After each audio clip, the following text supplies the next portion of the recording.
Aqui está o que a Bíblia diz sobre a cremação dos mortos. Essa prática corre o risco de perder a ressurreição para os crentes? Você sabia que pela primeira vez na história, milhares de pessoas estão optando pela cremação em vez do enterro tradicional?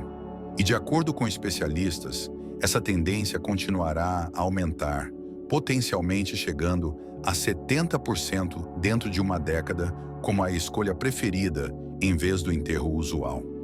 Isso nos leva à grande questão. Os cristãos devem considerar ser cremados por suas famílias? O que os cristãos devem pensar sobre esse tópico tão delicado, já que a ressurreição prometida na Bíblia está em jogo? Para responder a essas perguntas, este vídeo abordará 4 questões-chave. Mas primeiro, deixe um comentário. Se você estaria disposto ou não a autorizar sua própria cremação. Vamos às perguntas. O que é cremação? O que a Bíblia diz sobre cremação? A cremação impedirá ou afetará a realização da promessa do corpo ressuscitado? O que devo levar em consideração antes de decidir ser cremado ou não pela minha família? Vamos começar com a primeira pergunta. O que é cremação? Bem, é um processo pelo qual um corpo humano falecido é reduzido a cinzas. Como isso acontece? Preste atenção a isso. Antes da cremação, objetos de metal, como joias ou próteses, são removidos do corpo, e o corpo é colocado em um caixão ou recipiente especial. Então, o corpo é levado para o crematório, onde é colocado em um forno que atinge temperaturas extremamente altas, cerca de 1.600 graus Celsius. Talvez você não saiba, isso não é imediato e leva várias horas. O corpo é submetido a calor intenso, e os tecidos se quebram e evaporam. E aqui vem a parte interessante. Restam apenas ossos e fragmentos de ossos. Ouça com atenção. São esses restos de ossos que são moídos em um pó fino, conhecido como cinzas. Mas essas não são como as cinzas de um fogo comum. Deixe-me explicar. Elas são inodoras e não contêm carbono. Finalmente, as cinzas são coletadas e colocadas em uma urna.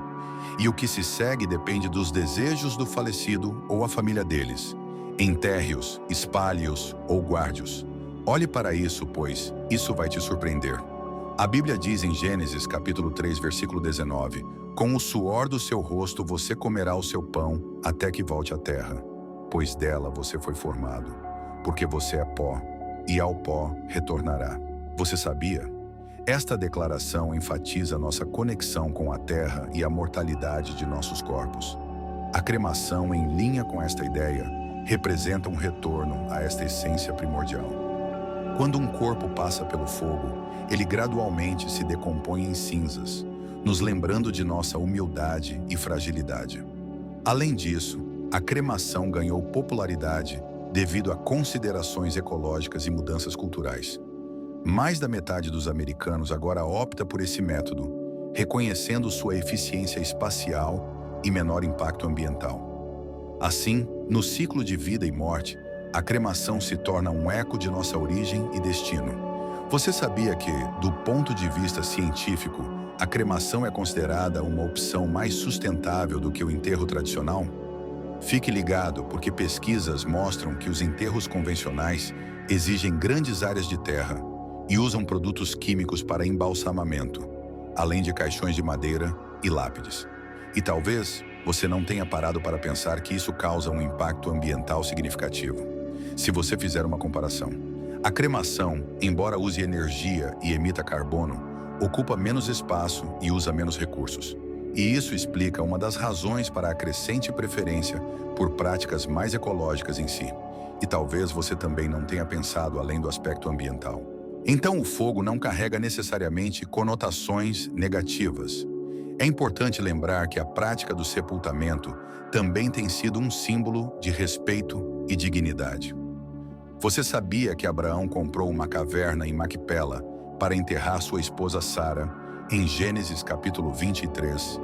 E José fez os filhos de Israel prometerem levar seus ossos de volta para a terra prometida, em Gênesis capítulo 50, versículo 25? Aposto que você não sabia que esses exemplos mostram uma forte tradição de sepultamento entre o povo de Deus. No entanto, esses não são mandatos explícitos para os cristãos modernos, mas sim exemplos culturais e contextuais. Tenha em mente que, conforme a sociedade muda, As práticas funerárias também mudam. Em muitos lugares, o espaço para sepultamento é limitado e os custos associados aos sepultamentos tradicionais podem ser exorbitantes. O que isso significa? Que nesse contexto, a cremação oferece uma alternativa prática e muitas vezes mais acessível. Além disso, você deve considerar algo fundamental acima de tudo na teologia cristã. A ênfase é colocada na ressurreição e na vida eterna, em vez do estado do corpo físico após a morte. Jesus disse em João capítulo 11, Eu sou a ressurreição e a vida. Aquele que crê em mim, ainda que morra, viverá, e quem vive crendo em mim, nunca morrerá. Esta mensagem reforça a ideia de que nossa esperança não está na preservação do corpo físico, mas na promessa de vida eterna com Deus. Vamos nos aprofundar no que a Bíblia diz sobre a cremação.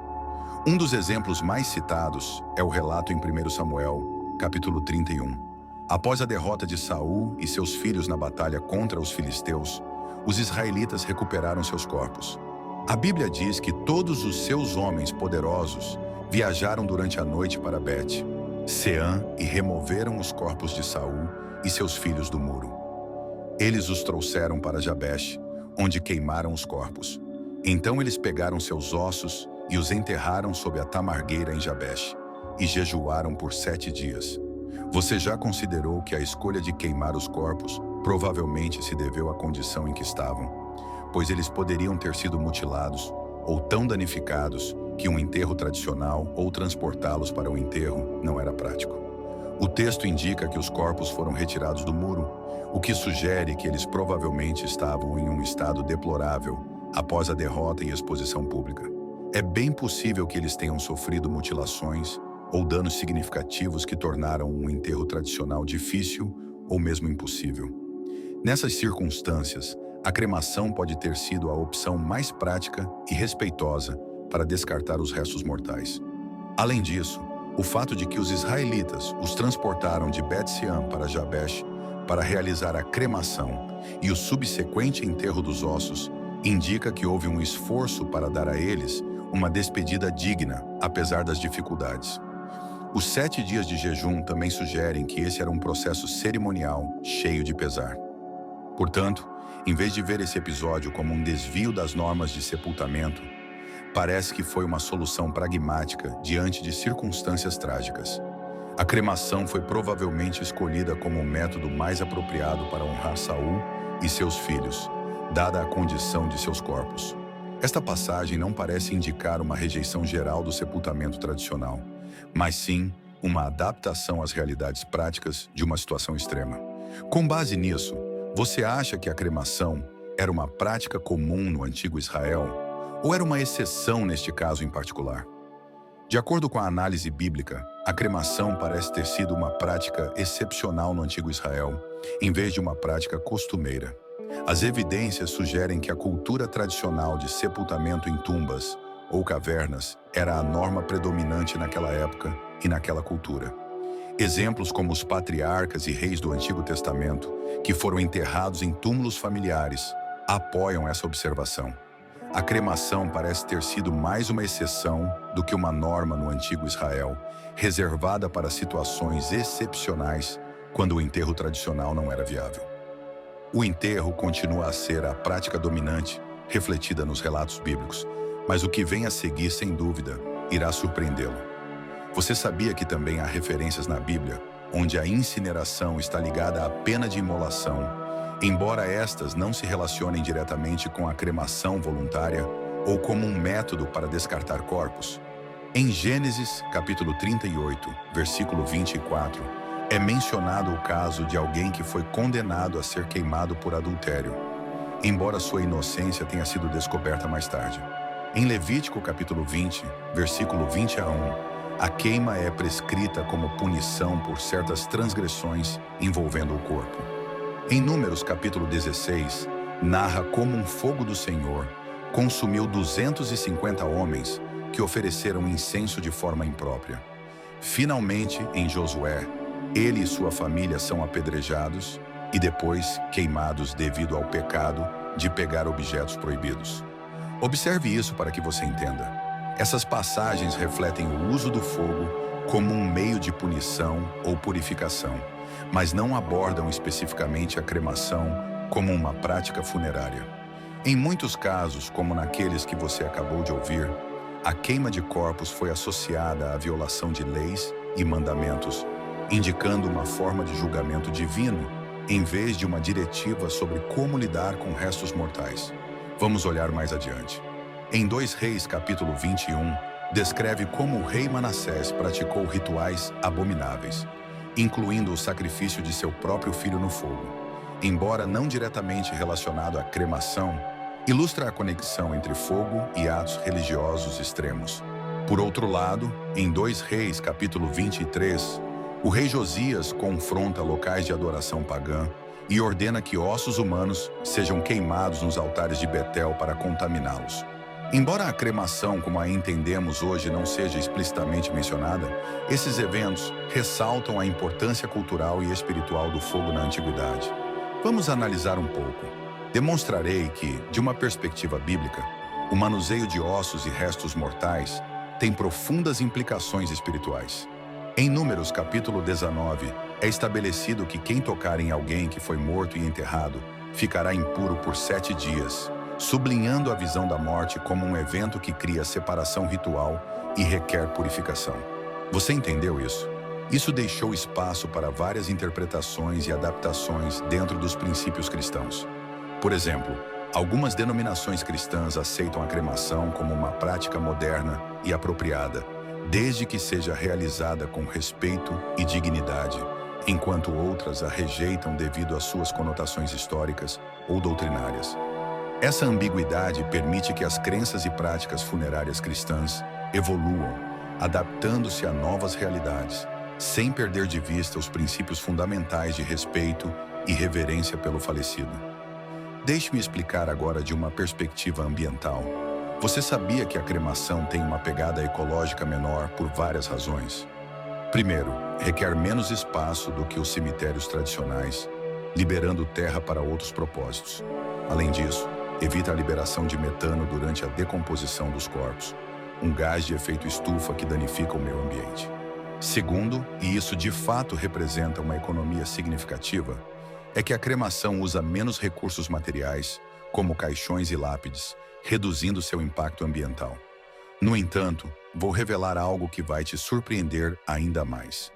Além do enterro tradicional, que parece ter sido a prática predominante no antigo Israel, e alguns casos excepcionais de cremação que vimos até agora, havia também algumas outras práticas funerárias que também eram comuns. Você sabia que o embalsamamento, embora não tão frequente quanto no Egito, era uma prática conhecida em Israel? Talvez você não saiba, mas um exemplo é a preparação do corpo de Jacó, que foi embalsamado antes de ser transportado para Canaã, para ser enterrado em Gênesis capítulo 50. Agora a terceira pergunta. A cremação afetará nossos corpos ressuscitados? Ela nos impedirá de receber essa promessa?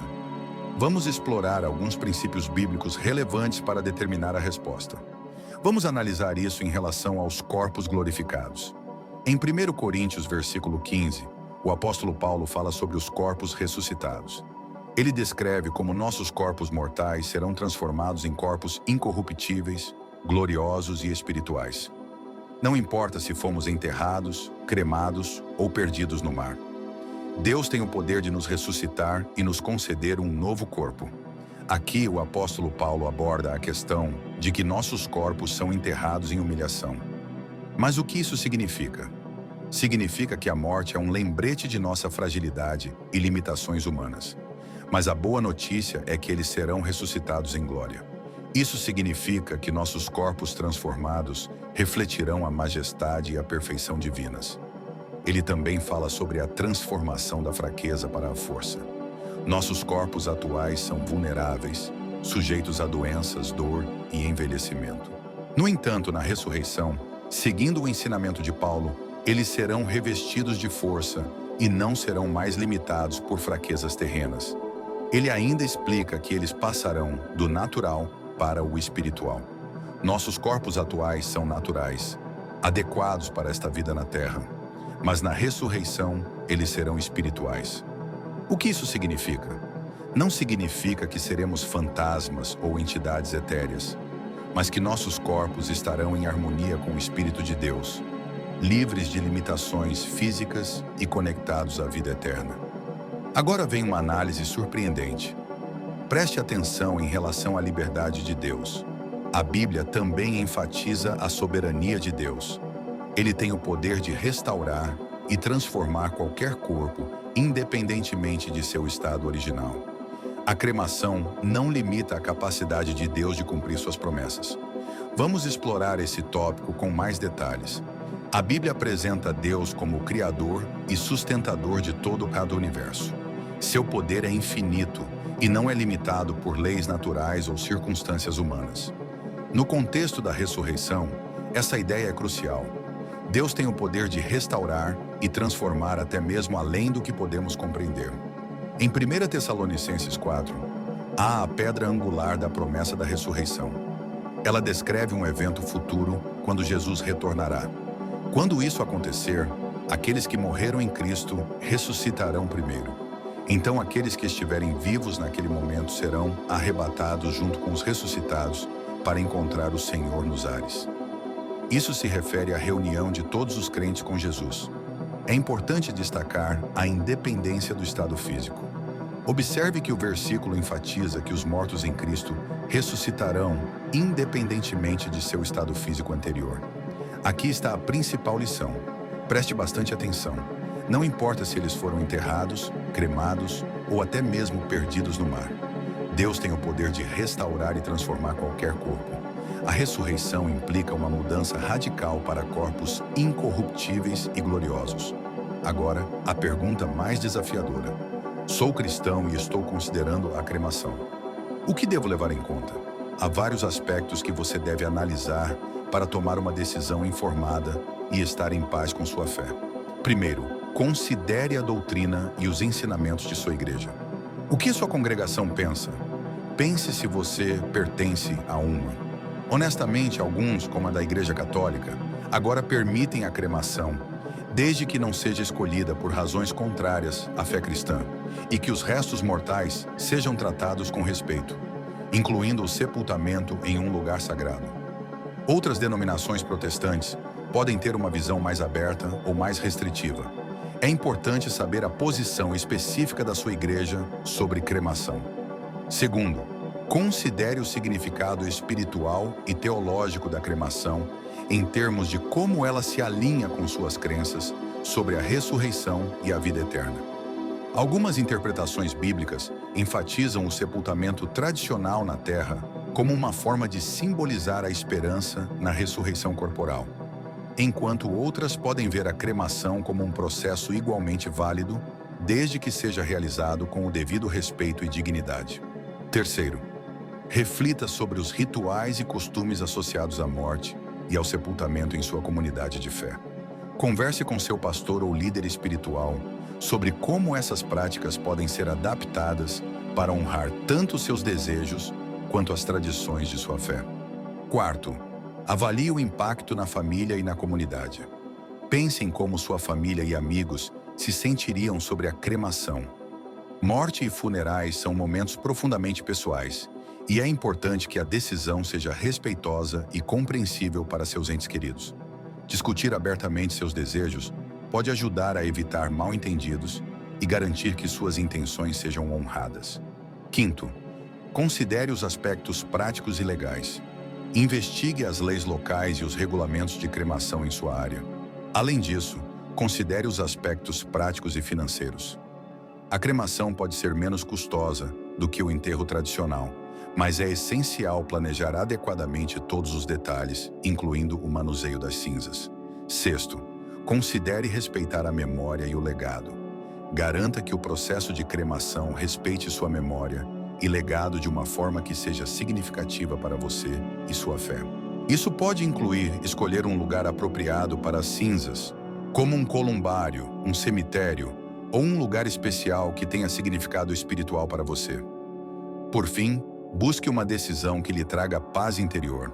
A morte é uma parte inerente da vida, e todos nós devemos enfrentá-la em algum momento. O essencial é que você escolha o que ressoa com seus valores e crenças e encontre tranquilidade nessa escolha. Embora isso tenda a ser um tópico delicado, além dos versículos sobre o que a Bíblia diz sobre cremação, de acordo com relatos bíblicos, não há uma proibição clara estabelecida. A decisão de ser enterrado ou cremado deve ser baseada em reflexão cuidadosa sobre fé pessoal, ensinamentos da igreja, preocupações práticas e desejos familiares. O mais importante é viver com a esperança da ressurreição e a promessa da vida eterna em Cristo. Mantendo a paz e a tranquilidade na decisão que você toma, querido Deus, agradecemos por sua infinita sabedoria e amor nos guiando em todas as questões da vida, incluindo a delicada decisão sobre o destino de nossos corpos após a morte. Pedimos que você ilumine nossos corações e mentes enquanto refletimos sobre a prática da cremação e sua relação com a fé cristã. Senhor, Tu nos lembraste através das Escrituras que nossos corpos são temporários e que nosso verdadeiro lar é contigo na eternidade. Ajuda-nos a entender que, quer sejamos enterrados ou cremados, o que mais importa é a nossa fé em Ti e a promessa da ressurreição. Que possamos sempre confiar no Teu poder de transformar e restaurar, independentemente do estado dos nossos corpos físicos. Pai, pedimos sabedoria para tomar decisões que o honrem e respeitem nossas tradições e crenças. Que possamos encontrar paz interior ao escolher o que é melhor para nós e nossos entes queridos, sabendo que nossa esperança está firmemente ancorada em Sua promessa de vida eterna. Conceda-nos a graça de viver de acordo com Seus ensinamentos, focados na ressurreição e na vida eterna, e não em preocupações terrenas sobre o estado de nossos corpos após a morte. Que nossa vida e nossas decisões sejam um reflexo da nossa fé em Ti e da certeza de que em Cristo temos vitória sobre a morte. Em nome de Jesus, nosso Salvador e Redentor, nós oramos. Amém. Deixem suas opiniões sobre o assunto nos comentários, sempre respeitando as opiniões dos outros. Espero que tenham gostado do vídeo. Se este conteúdo foi valioso para você, por favor, apoie-me com sua inscrição para que você não perca nenhum dos nossos próximos vídeos. Compartilhe este vídeo com a família e amigos, dê um like e deixe sua opinião nos comentários. Isso ajuda o vídeo a alcançar mais pessoas. Juntos podemos iluminar mais mentes e expandir nossa compreensão. Obrigado por estar aqui e que Deus abençoe.